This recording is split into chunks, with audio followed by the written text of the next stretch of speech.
Hello everyone, I hope you're doing well, and this time we have Starfield. So for normal gameplay I used these settings, which are basically max settings.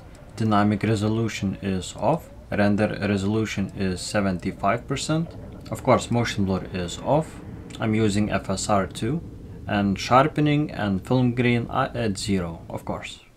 Now at first I tried this game running on my HDD and apparently it was not a good experience. I had plenty of stutters, audio issues such as audio desynchronization and other things.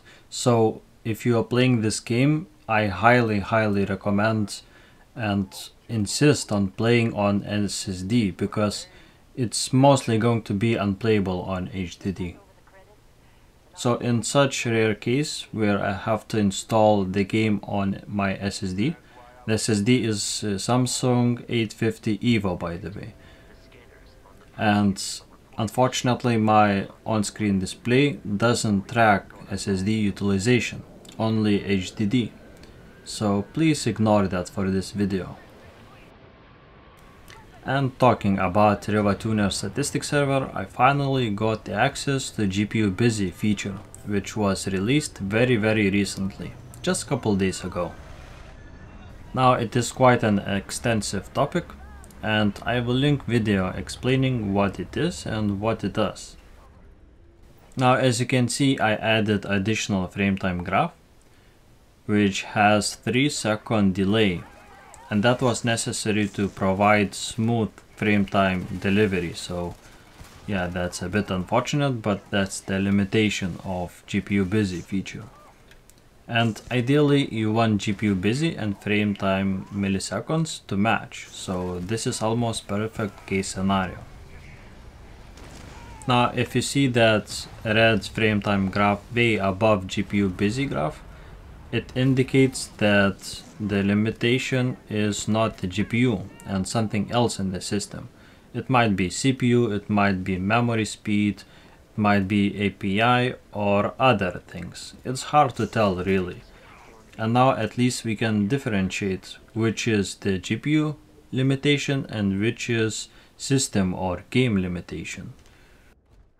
And also I added additional feature which shows which is the bottleneck. It's quite crude in design, but it basically shows when is the GPU limited and when it is CPU limited. And for this game you'll see mostly that I'm GPU limited. Now this area is one of the most CPU demanding areas in the game, and firstly I will test with my default ultra preset settings, and later I will test at 720p to test CPU limitation. So I'll get back to you in CPU limited testing.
Now to force CPU limitation, I had to use 720p and 50% resolution scale, so I'm not entirely sure what's the end resolution. I think it's 360p or something like that, But yeah, it's definitely not for visuals, but for CPU testing. And as you can see from GPU busy and GPU usage, I'm actually GPU limited most of the time, even at that resolution. As you'll see from bottleneck feature, it sometimes dips to CPU limitation, but for the most part, I'm GPU limited. Now you might ask, well, why not test at low settings? Well, ultra settings also adds additional load on the CPU, so this is the biggest load on the CPU possible in this game. So yeah, of course it requires a little bit more GPU power, but this is worst case scenario for CPU. So overall, it seems that this game has pretty decent CPU utilization, but for most people, they are going to be GPU limited, because it is very demanding from GPU. However, in areas such as the last scene that I tested, it can be very CPU limited as well, but I think that for the most part, people still going to be GPU limited, even in those CPU demanding areas. So anyways, I think that's enough of my testing. Thank you very much for watching, and see you next time. Bye bye for now.